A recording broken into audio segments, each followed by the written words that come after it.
América Latina llega. Chismes que no puedes creer. Eso es. Eso es. Hablamos de política a la derecha y de música también. Ahora la izquierda. Ahora la izquierda. De turismo y de... Bienvenidos a su podcast Los Hijos de su Pancho Villa. Y hoy tenemos un invitado muy especial que la verdad ahorita platicando con él, hace de todo, es productor, es escritor, trabaja para marcas internacionales como Moet. Y pues bueno, con ustedes, Nicolás Alvarado, ¿cómo estás? Marco, muy agradecido de la invitación, muy contento de estar en Durango, además la tierra de mi padre, así que feliz de que estemos aquí platicando. Además, ¿qué setcito te echaste? No, pues aquí ¿Lo comisionaste para tu podcast especialmente? era oficina del gobernador y me dijo, ¿sabes qué? La neta creo que está más chido que lo uses tú. Te quedó Y muy bien. viene Nicolás, así que úsala. No, bueno, clarísimo. Oye, cuéntanos un poquito de qué estás haciendo ahorita aquí en Durango, en este Festival Revueltas. Bueno, me da muchísimo gusto venir al Festival Revueltas, venir a Durango, porque mi padre, Miguel González Avelar, fue un duranguense. Él nació aquí en Durango hace muchísimos años. Si viviera tendría 87 años. Okay. Y él hizo, pues, yo diría que 4 cosas en la vida. Por una parte, quizás la cosa por la que más se ha conocida fue un político, fue secretario de Educación Pública federal, fue líder del Senado, fue diputado federal 2 veces, fue director del Instituto Matías Romero, es el instituto que se ocupa de la formación de los diplomáticos, fue uno de los fundadores del Infonavit. Pero fíjate que en paralelo a eso, Miguel González Avelar también fue un escritor. Fue un poeta considerado uno de los 100 poetas más importantes de México por la revista Letras Libres, autor de un libro que se ha vuelto un clásico y que está recientemente editado aquí en Durango, que es Palindromía, un libro de versos palindrómicos, es decir, cada verso del poema, cada renglón del poema se lee igual de derecha a izquierda que de izquierda a derecha. Como Anita Lava Latina. Como Anita Lava Latina, nada más que está un poquito más complicado. Arte en la letra se verla al revés y al revés se ver la seda de comodino su amigo, mocedades sin anís y sobreverbos, abajo se deshojaba, aviesa la ceiba desde su sed de sed. Es un poema de Miguel González Avelar que se llama Estética, y cada verso, como Anita Lava Latina, se lee igualito de derecha a izquierda que de izquierda a derecha. Pero además de eso, fue un historiador, Ok. es decir, él tiene un libro, es un libro importante también, que se llama Clipperton Isla Mexicana, que es un libro sobre la historia de una isla que está en el Pacífico. Es un islote chiquitito, Ok. en donde lo único que hay es guano, o sea, caca de pájaro. Pero ese guano tiene una explotación como abono, y ese islote es importante, porque si fuera mexicano, tendríamos más mar patrimonial. Se extendería la extensión del mar patrimonial de México. Pero hay una vieja disputa entre Francia y México por esa isla. Y la historia de esa isla la hizo Miguel González Avelar en un libro que se llama Clipperton Isla Mexicana. Y tiene algún otro libro de historia sobre el México, digamos, en los albores de la Reforma. Pero además de eso fue un jurista importante.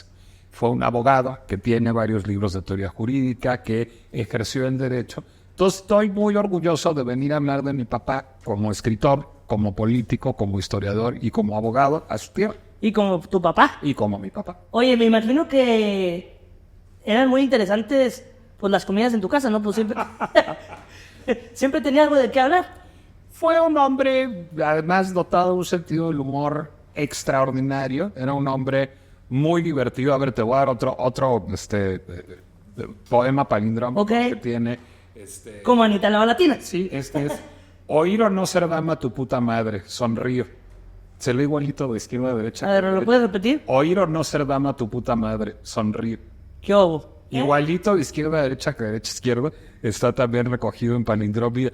Era un hombre que sabía divertirse con muchas cosas. Por ejemplo, también tenía fascinación por los números primos. Ok. Entonces hacía ejercicios matemáticos súper complicados, tocaba el piano muy bien. Era un conversador infinito, era un extraordinario papá y fue un gran privilegio ser su hijo. Ah, qué padre, qué padre. No, pues con todo lo que nos cuentas, yo creo que sí ha de haber sido divertido e interesante cada comida, cada cena, cada encuentro social con sus amigos. Cada viaje también, hicimos muchos viajes, muchos a Durango. Él nació en Durango, creció en La Laguna. Sí. Muy joven, mi abuela María González Peña enviudó. Se fueron a vivir a La Laguna porque ahí tenían familia, la familia materna, la familia de Adelar era de La Laguna, se fueron a vivir a La Laguna. Y cuando tenía mi padre como unos 13, 14 años, se fueron a vivir a la Ciudad de México para que el mayor de mis tíos, su tío Víctor González Adelar, estudiara en la universidad. Ok. Y ya viviendo allá, mi padre tuvo además el gran privilegio de tener un súper primer trabajo, que fue como secretario de un gran escritor, de Juan José Arreola. Juan José Arreola en aquella época dirigía en la Casa del Lago. La Casa del Lago es a la fecha un centro cultural muy importante en la Ciudad de México, que hoy lleva el nombre de Arreola, porque Arreola fue el animador de muchas iniciativas ahí que tenían que ver con la poesía, con el teatro, con las artes visuales, etcétera. Y a mi padre le tocó trabajar como asistente de Arreola, como secretario de Arreola. Bueno, era muy divertido que fuera secretario de Arreola, porque parte de la definición de puesto era ser su chofer. Ok. Pero Arreola no tenía coche. Era secretario / chofer / comunicador / todo. Pero de un señor que no tenía coche. Entonces, ser chofer de un señor que no tiene coche, luego es un poco complicado. Entonces, descubrió mi papá que ser chofer de Arreola significaba cargar el portafolios en los camiones. Ah, ok. Ya luego mi papá se compró coche. Entonces ya era el chofer de Arreola con el coche suyo. Oye, qué padre. Sí, no, bueno, una chamba maravillosa y un gran privilegio. No, y aparte de las anécdotas, ¿no? O sea, eso que me acabas de contar es hasta como podría ser un estandopero y contar todas esas situaciones. ¿Cómo no? Y digo, están divertidas. ¿Cómo no? ¿Cómo no? Arreola fue un hombre también muy divertido, un hombre muy histriónico, un hombre que hizo mucha televisión, además de ser gran literatura, un hombre que trabajó en teatro no solo aquí, sino en Francia, en la Comédie Française, la gran compañía de teatro de Francia, con un actor muy famoso que se llamó Louis Jouvet. Entonces sí, se la pasaron bien. Oye, Nicolás, de hecho, ahorita que dijiste del teatro, también vi que produces teatro. ¿Y cómo sale ese...? ¿Cómo empezaste a trabajar? ¿Cómo empecé a trabajar? Tiene que ver con la otra mitad de mi familia. Fíjate que mi madre, que se llama Tere Valle, se dedica a la comunicación y dirigía una estación de radio cuando yo tenía 14 años y ya no me aguantaba unas vacaciones. Entonces, ¿ya qué hacemos con este niño para que no esté dando lata y yéndose de reventón con sus amigos? Entonces me puso a trabajar como asistente de producción en la estación que ella dirigía en la Ciudad de México, que se llamaba ABC Radio. Entonces ahí empecé a trabajar como asistente de producción, pero empecé a escribir guiones también. Okay. Y empecé a leerlos al aire también. Y empezó a gustarle a la gente cómo escribía y me empezaron a escribir de revistas, me empezaron a invitar a escribir de revistas y de periódicos y así una cosa fue llevando a la otra. Terminé trabajando en tele, en Canal 22 trabajé muchos años, luego trabajé muchos años en Televisa también. Y cuando trabajaba yo en Canal 22, empecé a naturalmente no solo estar a cuadro en los programas, sino producir también. Okay. Y ahí aprendí a producir. Y una querida amiga, Aurora Cano, me invitó a producir con ella un festival de teatro que está concentrado en la dramaturgia contemporánea, no en las obras que se escribieron hace 50, 100 o 200 años, sino en el teatro que se escribe hoy, que está concentrado en la colaboración internacional, en invitar a directores extranjeros a dirigir textos mexicanos, a directores mexicanos a dirigir textos extranjeros contemporáneos, y que busca también que todos sean en la Ciudad de México, en un estado invitado y en el país invitado. Ese festival que fundamos hace 21 años se llama Drama Fest. Es probablemente el festival de teatro más importante del país y yo tengo el privilegio de producirlo junto con Aurora Cano hace muchos años. Ahora sí, la Aurora Cano, porque Aurora es directora de la Compañía Nacional de Teatro ahora. Entonces me dejó solito en el festival con una nueva directora artística, con Raquel Araujo. Estamos muy emocionados cada 2 años preparando una nueva edición de Drama Fest. Y por otra parte, a partir de ahí, empezamos a tener una compañía de teatro que se llama Teatro de Babel, en donde me ha tocado el privilegio de producir muchas obras de teatro de muchos autores y 2 mías, porque yo empecé a escribir muy rápido periodismo y luego ensayo, pero luego me dio por escribir teatro en alguna época y pude escribir 2 obras de teatro que luego las produjimos en nuestra compañía que se llama Teatro de Babel. Alguna de ellas se estrenó en un Cervantino, una obra que se llama Cena de Reyes, basada en textos de Alfonso Reyes, y alguna otra que era una obra más de teatro de calle que se llama Te Vuelvo a Marcar. Se ha presentado en muchos lugares, incluido en Colombia, por ejemplo. Pues deberías de traerlo aquí a Durango. Sí, pues el día que me inviten. Pues sí. Tú que estás aquí en la oficina del gobierno. Ya, si conseguí esto, el Ricardo Castro me queja corto. Ya estás, para Sí. la próxima. Sí, ahí nos vamos 50-50, Me parece muy bien. pero de que llenamos, llenamos. Ya estás. Oye, ¿no te gustaría también actuar en el teatro? No, he actuado, digamos, poco por puntada un par de veces. La primera he sido mucho es narrador de conciertos sinfónicos para niños, pero en un rol histriónico. Hace poquito presentamos en el Auditorio Nacional un concierto para niños que se llama El compositor está muerto, con la Orquesta Sinfónica de Minería. Y ahí me toca ser el narrador, pero que hace 13 personajes, porque es la historia de el compositor está muerto, ¿quién lo mató? Entonces hay un detective muy tonto, que soy yo, que está entrevistando a todos los instrumentos en la orquesta, que también soy yo, y cada uno tiene su personalidad. La tuba siempre tiene sueño, o el primer violín se siente estrella, o los contrabajos son así como muy humildes y campechanos, o las violas siempre están haciendo drama. Entonces me toca hacer todos los personajes de los instrumentos en la orquesta. Y bueno, he hecho cosillas. Hay por ahí en Netflix una serie que se llama Todo va a estar bien, que dirige Diego Luna. Ahí tengo un pequeño papel. He hecho cosillas, pero ¿Y si te gusta? pues como puntadas, sí. O sea, es un oficio serio y respetable que yo no tengo. O sea, yo no estudié actuación. Ajá. Digo, en la prepa, como cualquier estudio de teatro, en la universidad, etcétera. Pero entonces, cuando algún amigo me invita de puntada, me divierto. Pues yo alguna vez fui el árbol en la pastorela. ¿Cómo crees? Sí, cuando necesites. ¿Y los árboles mueren de pie? Muy bien. Bueno, a menos corten. ¿Y te pasaba eso? No, pero ahí veía a María y todos y yo era así. ¿Y no tenías que brillar? No, tenían unos, ¿cómo se llaman? Lucecitas. Una serie de... Una serie de color. Sí, yo pensé que te tocaba hacer los efectos especiales. Cuando hacía aires. Exacto. Oye, y también vi que estabas que salís con Loret de Mola y ahí, ¿cómo surge eso? Digo, pues es que hasta todo, hasta Netflix ahorita, eso no me dijeron. No, bueno, es una puntada. Hay 2 capítulos de esa serie en Netflix en los que aparezco. No, bueno, hace muchísimos años que tengo el privilegio de trabajar con Carlos Loret de Mola. Empezamos trabajando juntos. Tú deberías de haber nacido en el año 2009, cuando empecé yo a hacer televisión con Carlos en Televisa, primero Noticias, una sección de cultura. Okay. En radio, pues por todas las estaciones de radio por las que ha estado Carlos hemos atravesado. Y ahora en Latinos, todos los viernes, en su noticiario, tengo cada viernes una pieza sobre cultura, en donde nos toca ir a visitar museos, ir a visitar exposiciones o ir a reseñar obras de teatro y buscar, digamos, cómo hacer que la gente vea el quehacer cultural de otra manera. Me divierte mucho y además me honra mucho trabajar con Carlos, que es un periodista además de muy valioso, muy valeroso. Muy valeroso.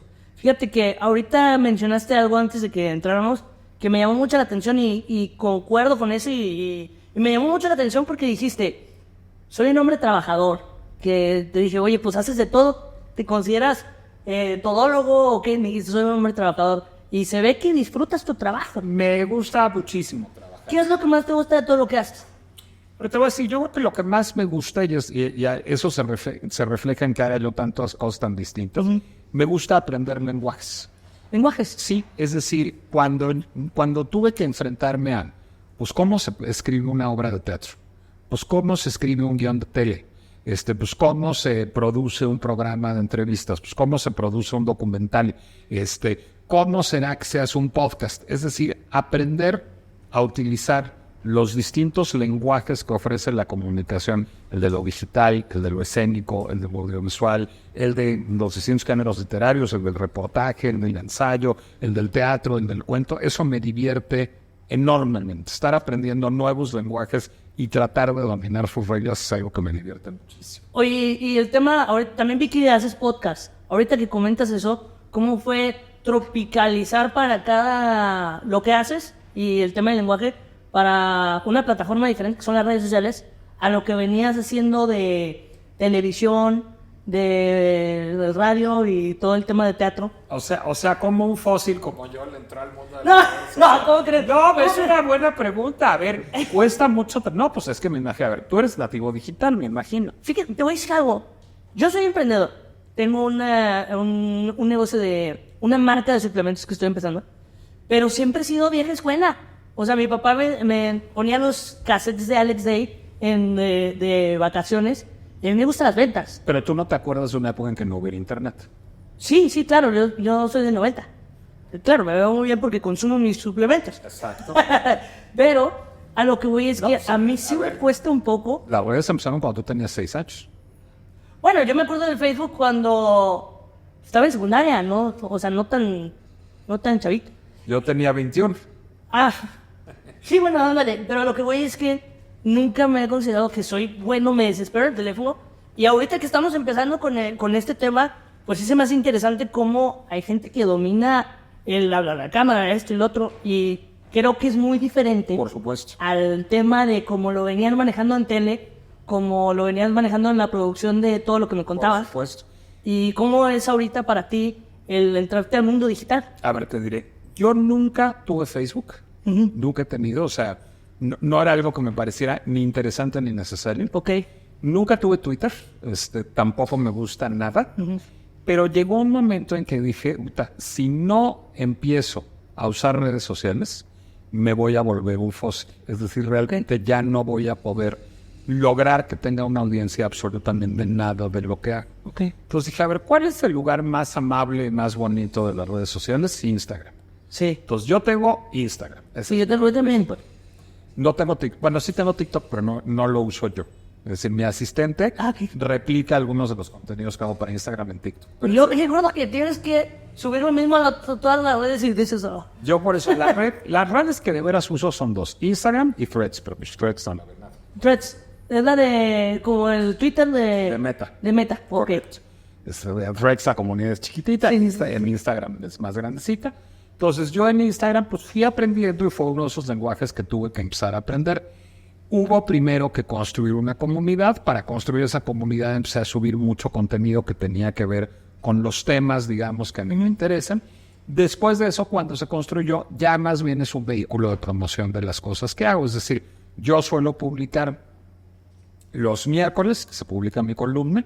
Suelo publicar los viernes, que se publica mi podcast. Los viernes otra vez que se publica mi sección de Loret. Y los domingos que se publica un programa de cine que hago. Más allá de esas 4 publicaciones fijas a la semana, que busco, digamos, que generen interacción y conversación y me ocupo de contestar personalmente cada mensaje, publico cuando tengo un viaje, cuando hago algo excepcional, etcétera, pero no publico todos los días y está integrado a mi rutina.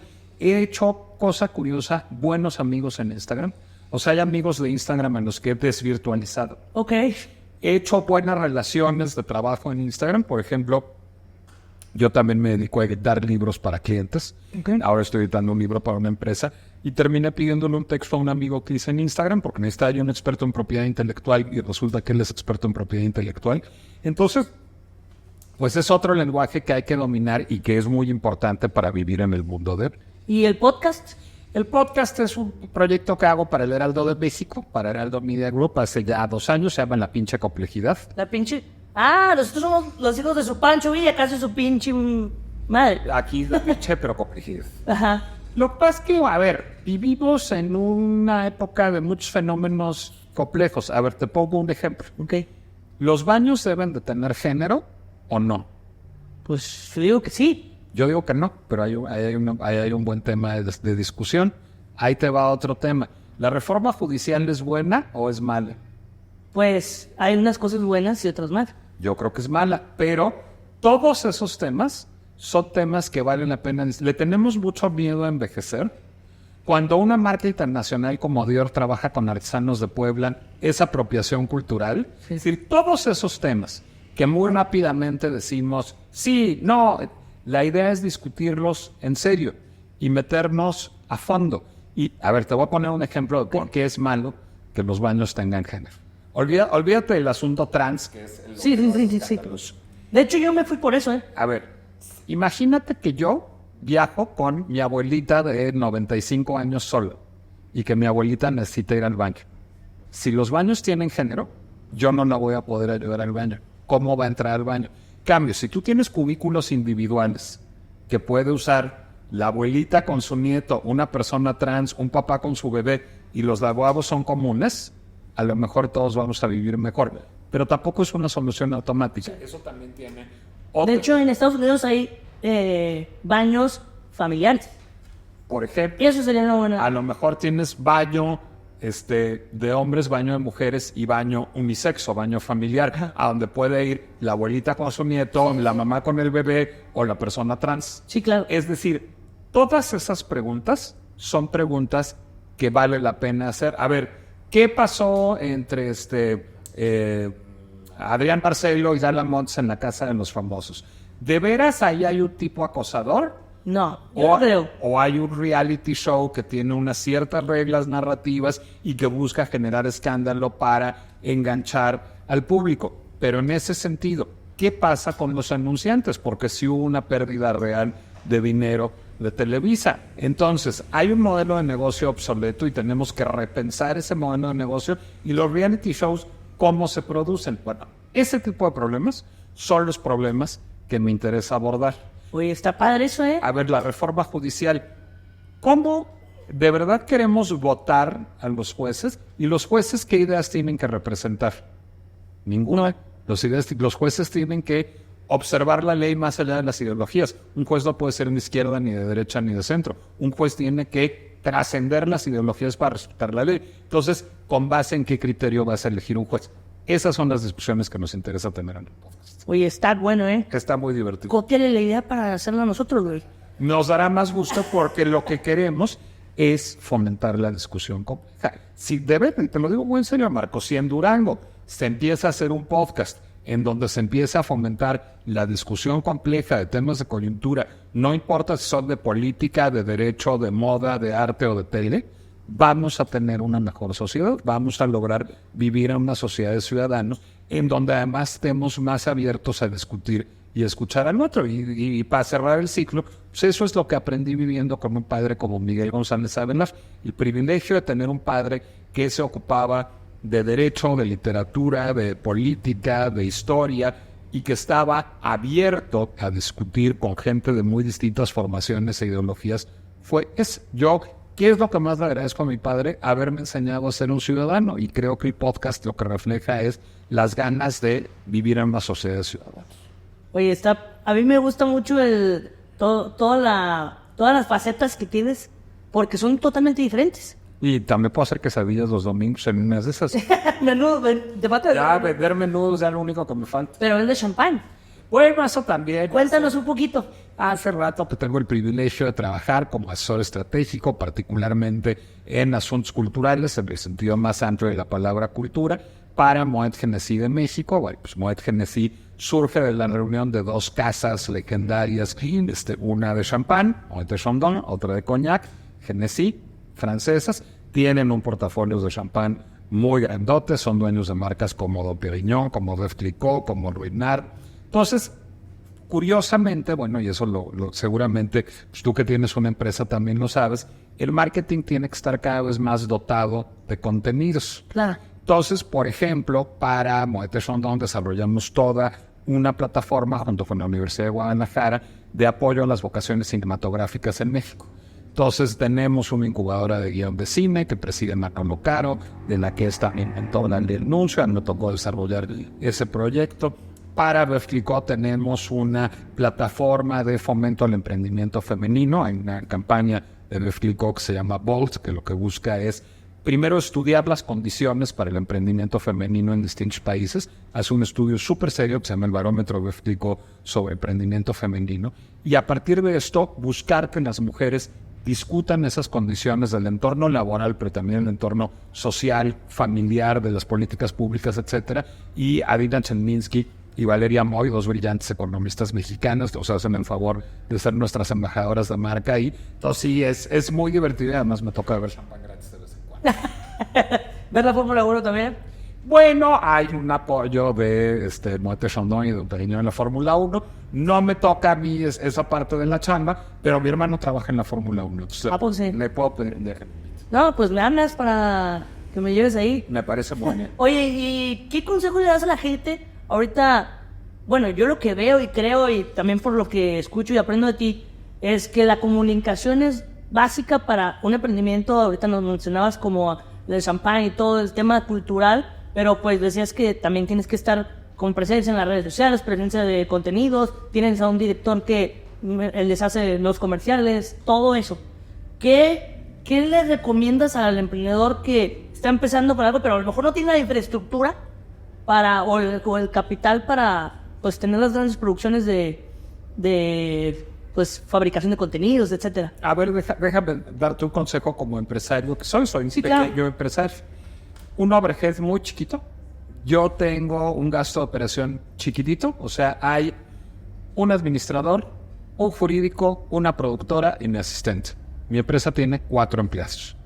Levantamos equipos por proyecto. Ok. Eso te permite ser más flexible como empresario, porque entonces, como te pongo el caso, si te contrata, como nos pasó el Fobiste, Ok. para hacer un libro de sus 50 años, pues entonces necesitas un sociólogo que haga los textos y necesitas unos fotógrafos, uno especializado en retrato y otro en fotografía de arquitectura, y necesitas un investigador iconográfico que se vaya a archivos a buscar eso. Pero si otro día, te pongo otro ejemplo, te contrata, como ha pasado, Mastercard para hacer una experiencia escénico-gastronómica, pues entonces ya no necesitas un sociólogo, algunos fotógrafos, un investigador iconográfico, necesitas un director de teatro, unos chefs, una empresa de catering, un escenógrafo, y entonces levantas ese equipo para ese proyecto. Y al día siguiente te contrata Moet para una plataforma de emprendimiento femenino y necesitas un jefe de prensa y 2 economistas mujeres. Entonces, ir armando equipos por proyecto te permite ser mucho más ágil, tener una nómina mucho más chiquita. Nosotros no tenemos oficina física, tenemos una pequeña oficina administrativa. Pero cada quien, somos remotos desde antes de la pandemia. Sí. ¿Por qué? Pues porque, ¿para qué queremos? Digo, ¿tú por qué tienes acá la oficina del GOB?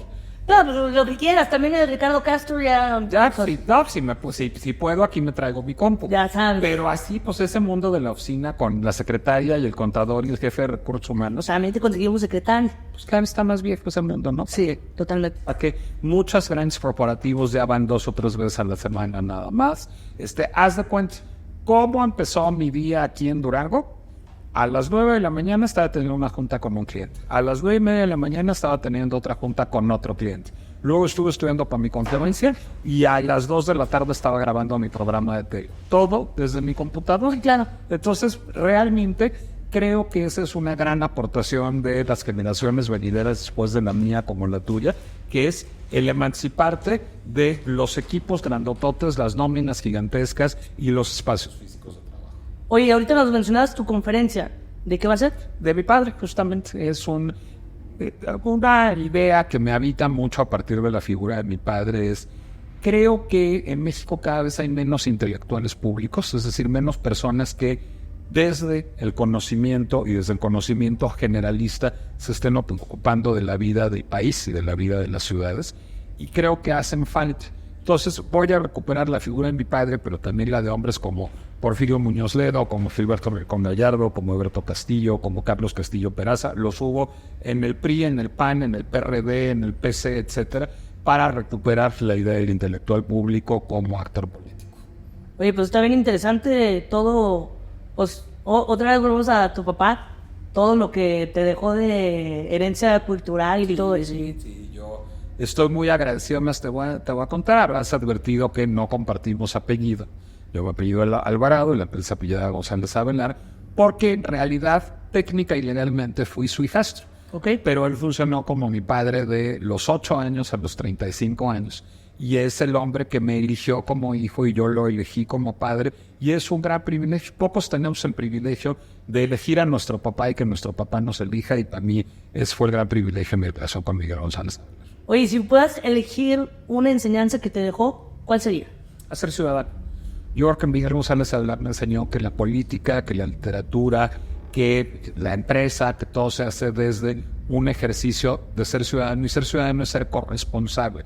Ser ciudadano es decir, esta ciudad, este país, este espacio también es mío y yo no solo me beneficio de él, sino también soy responsable de él. Y creo que esa fue una gran enseñanza que me dio. No, pues qué chingón, qué chingón.